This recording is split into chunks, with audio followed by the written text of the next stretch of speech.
दर्द गम डर जो भी है बस तेरे अंदर है, खुद के बनाए पिंजरे से निकल कर देख तू भी एक सिकंदर है। दोस्तों वेरी गुड मॉर्निंग, स्वागत है आप सभी का आपके अपने चैनल ऑनलाइन स्टडी पॉइंट में। और आज है 18 सितंबर। आज हम देखेंगे 18 सितंबर के महत्वपूर्ण करंट अफेयर्स को। दोस्तों अगर आपने अभी तक हमारे चैनल को सब्सक्राइब नहीं किया है तो फटाफट सब्सक्राइब कर लीजिए और साथ ही बेल आइकन ज़रूर दबा लीजिए ताकि हमारे वीडियोस की नोटिफिकेशन आपको मिलती रहे। चलिए शुरू करते हैं आज के महत्वपूर्ण करंट अफेयर्स प्रश्नों को। आज का पहला सवाल है, हाल ही में कौन मिस यूनिवर्स पाकिस्तान 2023 बनी है? दोस्तों इसका सही जवाब है option D, Erica Robin. Erica Robin Miss Universe Pakistan 2023 का खिताब जीतने वाली पहली महिला बन गई हैं। ये है एरिका रॉबिन, जैसा कि आप पिक्चर में देख रहे हैं। पाकिस्तान की एरिका रॉबिन को मिस यूनिवर्स पाकिस्तान 2023 का ताज पहनाया गया, जो खिताब जीतने वाली देश की पहली महिला बन गई हैं। 28 वर्षीय साइबर सुरक्षा engineer Jessica Wilson first runner up रही, जबकि हीरा इनाम, मालिका अलवी और सबरीना वसीम फाइनलिस्ट रही हैं। तो इसे आप लोग याद रखिएगा, पाकिस्तान की एरिका रॉबिन बन गई हैं मिस यूनिवर्स पाकिस्तान। पाकिस्तान की बात करें तो इसकी राजधानी है इस्लामाबाद, प्रधानमंत्री हैं अनवर उल हक काकर और राष्ट्रपति हैं यहाँ के आरिफ अलवी और यहाँ की मुद्रा है पाकिस्तानी रुपया। दोस्तों मैप में देखिए पाकिस्तान कहाँ पे है, तो ये पाकिस्तान अफगान और इंडिया के बीच में है यहाँ पे पाकिस्तान, ठीक है। देख लेते हैं 2023 में आयोजित किए गए सौंदर्य प्रतियोगिता पुरस्कारों को और उनके विजेता के नामों को। मिस अर्थ 2023 का खिताब किसने जीता है? प्रियन सेन ने। मिसेज यूनिवर्स इंडिया 2023 का खिताब किसने जीता है? माधुरी पातले ने। मिस टीन इंटरनेशनल इंडिया 2023 का खिताब किसने जीता है? सेजल गुप्ता ने। और फेमिना मिस इंडिया 2023 का खिताब किसने जीता है? तो नंदिनी गुप्ता ने जीता है। दोस्तों ये सारी विजेताओं के नाम आप याद रखिएगा, एग्जाम में यहाँ से भी क्वेश्चन बनते हैं। नेक्स्ट है, हाल ही में किसने एनफोर्समेंट डायरेक्टरेट यानी ईडी के डायरेक्टर के रूप में कार्यभार संभाला है? इसका सही जवाब है ऑप्शन सी, राहुल नबीन।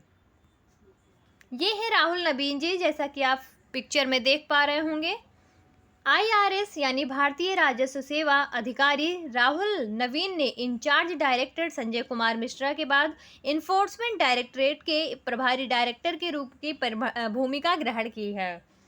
यह परिवर्तन ईडी के नेतृत्व में एक महत्वपूर्ण विकास को चिन्हित करता है, जो भारत में आर्थिक कानूनों और विनियमों को लागू करने के लिए जिम्मेदार एक महत्वपूर्ण एजेंसी और संस्था होती है।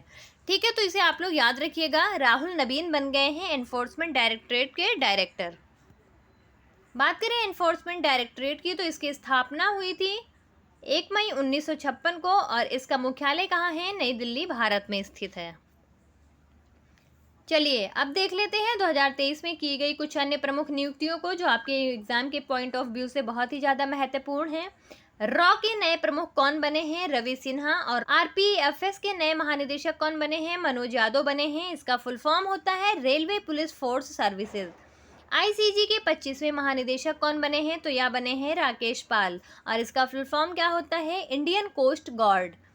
बीएसएफ के नए महानिदेशक के रूप में कौन काम कर रहे हैं? तो यह काम कर रहे हैं नितिन अग्रवाल जी। इसका फुल फॉर्म होता है बॉर्डर सिक्योरिटी फोर्स। तो दोस्तों इन शॉर्ट फॉर्म्स के फुल फॉर्म्स भी आप याद रखिएगा और इनके महानिदेशकों के या अध्यक्षों के बारे में भी आप याद रखिएगा।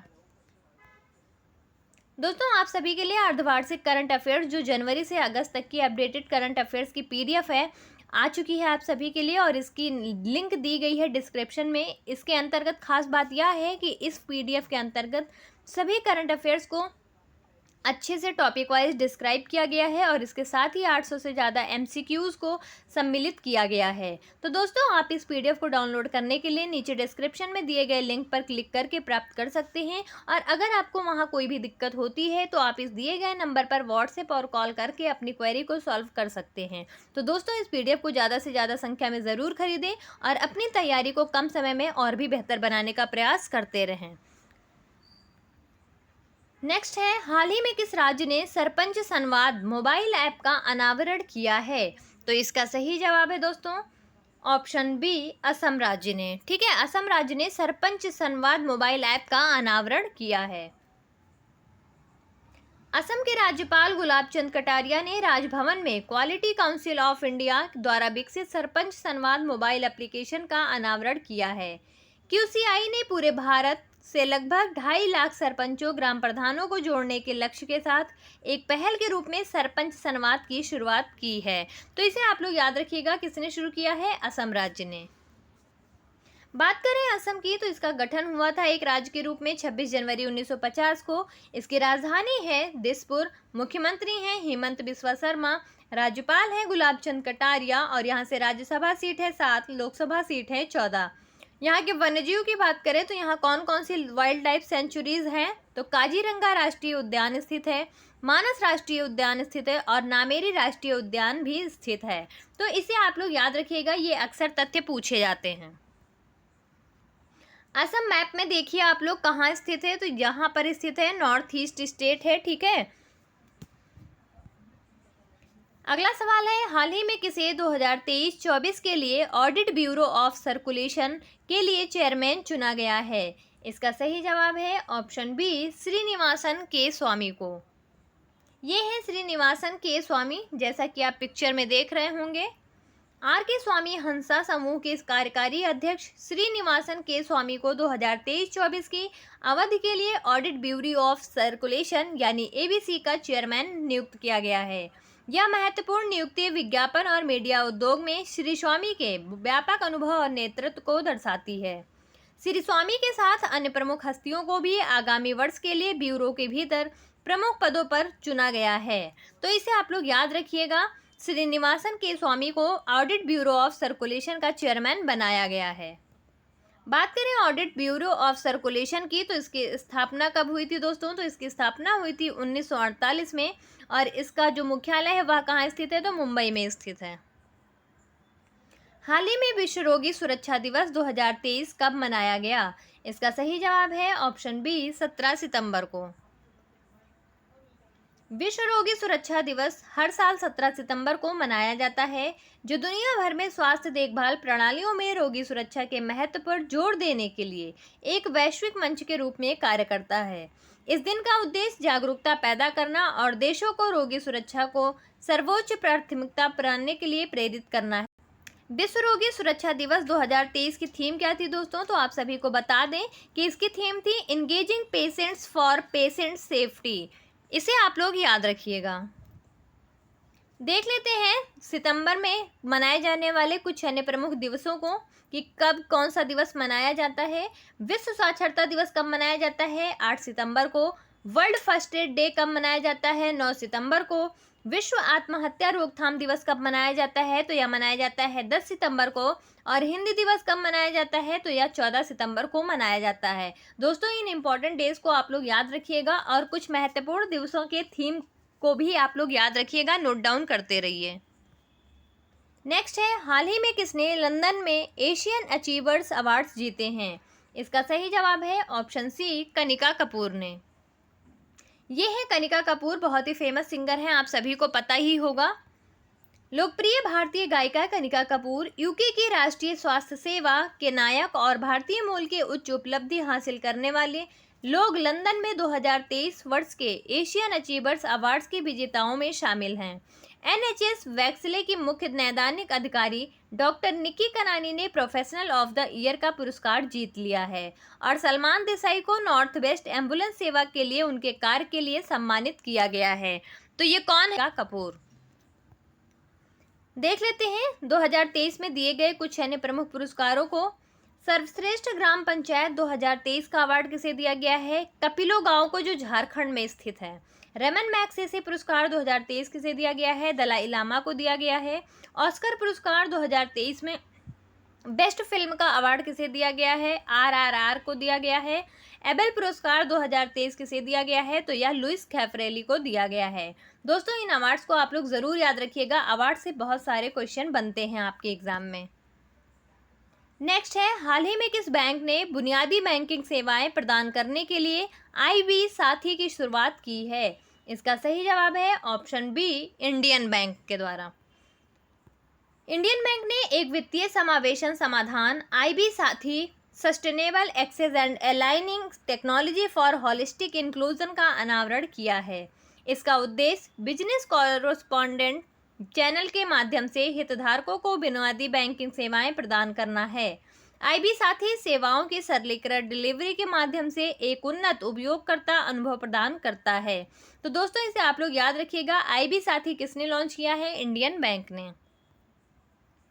बात करें इंडियन बैंक की तो इसकी स्थापना हुई थी 15 अगस्त 1907 को। संस्थापक हैं यस राम एम रामास्वामी चेट्टियार जी और इसका मुख्यालय है चेन्नई में। और एमडी सीईओ कौन है? तो यहाँ है शांतिलाल जैन। हाल ही में कितने कलाकारों को संगीत नाटक अकादमी अमृत पुरस्कार से सम्मानित किया गया है? इसका सही जवाब है ऑप्शन बी 84। उपराष्ट्रपति जगदीप धनखड़ ने 75 वर्ष से अधिक आयु के 84 भारतीय कलाकारों को संगीत नाटक अकादमी अमृत पुरस्कार प्रदान किए हैं, जिन्हें अब तक अपने करियर में कोई राष्ट्रीय सम्मान नहीं दिया गया था। यह समारोह प्रदर्शन कला के विभिन्न क्षेत्रों के अनुभवी भारतीय कलाकारों के योगदान को पहचानने और सम्मानित करने के लिए आयोजित किया गया था। पुरस्कार विजेताओं को 1 लाख रुपए के अलावा एक ताम्रपत्र और अंगवस्त्र मिला है। तो इसे आप लोग याद रखिएगा। 84 भारतीय कलाकारों को संगीत नाटक अकादमी अमृत पुरस्कार दिया गया है, जिन्होंने 75 वर्ष से अधिक आयु पूरी कर ली है। नेक्स्ट देख लेते हैं, हाल ही में किसे फ्रांस के शेवेलियर डांस LRD डेस आर्ट्स एट डेस लेट्रेस पुरस्कार से सम्मानित किया गया है? इसका सही जवाब है ऑप्शन ए राहुल मिश्रा को। ये है राहुल मिश्रा जी, जैसा कि आप पिक्चर में देख रहे हैं अवार्ड पाते हुए। प्रसिद्ध भारतीय फैशन डिजाइनर राहुल मिश्रा को फ्रांस सरकार द्वारा प्रतिष्ठित Chevalier de l'Ordre des Arts et des Lettres knight of the Order of Arts and Letters से सम्मानित किया गया है।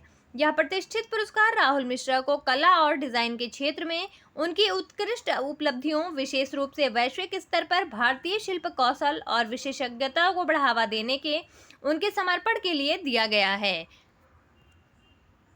देख लेते हैं Chevalier de l'Ordre des Arts et des Lettres के बारे में। Order of Arts and Letters 1957 में फ्रांस के संस्कृति मंत्री द्वारा स्थापित एक सम्मान है। इसे 1963 में राष्ट्रपति चार्ल्स डी गॉल द्वारा नेशनल ऑर्डर ऑफ मेरिट के हिस्से के रूप में मान्यता दी गई थी। फ्रांसीसी सरकार द्वारा प्रदान किया जाने वाला यह प्रतिष्ठित पुरस्कार कला और संस्कृति के क्षेत्र में सर्वोच्च मान्यता है या सम्मान है। अब देख लेते हैं फ्रांस के बारे में कुछ तथ्यों को। इसकी राजधानी है पेरिस, इसके राष्ट्रपति हैं इमैनुअल मैक्रोन, इसके प्रधानमंत्री हैं एलिजाबेथ बॉर्न और इसकी मुद्रा है यूरो। दोस्तों मैप में देखिए फ्रांस कहाँ पर स्थित है, तो फ्रांस यहाँ पर स्थित है आपके स्पेन के बगल में। आप देख पा रहे होंगे यहाँ पे स्पेन के बगल में है फ्रांस, ठीक है। और इसकी राजधानी क्या है? पेरिस है। आज का आखिरी सवाल है, हाल ही में विश्व ओजोन दिवस कब मनाया गया? इसका सही जवाब है ऑप्शन बी 16 सितंबर को। विश्व ओजोन दिवस, जिसे ओजोन परत के संरक्षण के लिए अंतर्राष्ट्रीय दिवस के रूप में भी जाना जाता है, प्रतिवर्ष 16 सितंबर को मनाया जाता है। ओजोन परत सूर्य से आने वाली हानिकारक परावैंगनी यानी अल्ट्रावायलेट किरणों के खिलाफ एक सुरक्षा कवच के रूप में कार्य करती है। विश्व ओजोन दिवस 2023 की थीम क्या थी दोस्तों? तो इसकी थीम थी मॉन्ट्रियल प्रोटोकॉल, ओजोन परत को ठीक करना और जलवायु परिवर्तन को कम करना है। तो इसे आप लोग जरूर याद रखिएगा। अब देख लेते हैं 17 सितंबर के ऑलराउंडर रिवीजन को फटाफट। हाल ही में किसको सेफ्टी इनोवेशन अवार्ड 2023 से सम्मानित किया गया है? राइट्स लिमिटेड को। हाल ही में किसे डॉक्टर AM गोखले पुरस्कार से सम्मानित किया गया है? संजय कुमार मिश्रा को। हाल ही में किस राज्य द्वारा कलैगनार मंगलिर उरीमई थोगई थिट्टम योजना शुरू की जाएगी? तो यह तमिलनाडु राज्य के द्वारा शुरू की गई है। हाल ही में कौन मास्टर कार्ड इंडिया के नए चेयरपर्सन बने हैं? रजनीश कुमार। हाल ही में international organisation of legal metrology certificate जारी करने वाला 13वां देश कौन बना है? भारत। हाल ही में किस कंपनी ने प्रोजेक्ट अभिनंदन शुरू किया है? Air India. हाल ही में किसने द ऑटोबायोग्राफी ऑफ गॉड नामक पुस्तक लिखी है? लीना कुमार ने। हाल ही में इंजीनियर दिवस 2023 कब मनाया गया? 15 सितंबर को। हाल ही में कौन लुब्रिकेंट ब्रांड मोबिल के ब्रांड एम्बेसडर बन गए हैं? ऋतिक रोशन। हाल ही में किस राज्य ने गिफ्ट डीड योजना शुरू की थी? तो यह करी थी उत्तर प्रदेश राज्य ने। दोस्तों ये थे हमारे 17 सितंबर के ऑलराउंडर रिवीजन और अब देख लेते हैं आज के प्रश्न को। हाल ही में किस राज्य ने गिफ्ट डीड योजना शुरू की है? ऑप्शन दिए गए हैं, आप अपना सही जवाब कमेंट सेक्शन में भेजते रहें। अगर आपको हमारी आज की वीडियो अच्छी लगी हो तो प्लीज़ ज़्यादा से ज़्यादा लाइक करें, शेयर करें और हमारे चैनल को सब्सक्राइब करते रहें। दोस्तों, आज की वीडियो यहीं तक थी। आप सभी का बहुत बहुत धन्यवाद। आप सभी का दिन शुभ हो।